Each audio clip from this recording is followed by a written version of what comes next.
Hello everyone, welcome to my Java tutorial, and in this tutorial I'll explain you the nested if statement. Now before going into nested if, I just want to show you one more variation of the if else statement. Now this is what we did in the previous tutorial.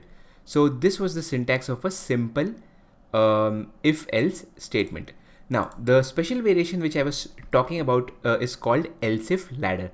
So in that what we can do is, if x is equal to 8, then do this statement. Else if x is equal to 9, then execute this statement. Else if x is equal to 10, do this. Okay, so this is the syntax of an else if ladder. So how it works: if x is equal to 8, then execute this. Else if x is equal to 9, then execute this. Else if x is equal to 10, then execute this. So this was the syntax.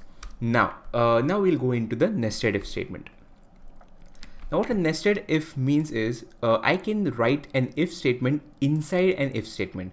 So let's say this is my if statement, and inside this also I can create another if statement, right? So how it will work: first it will check if this condition is true, then if yes, if it is true, then it will go inside, and then again it will make a check over here, right? So this is how it works. And again with this if, you can also add an else condition. So this is a nested if.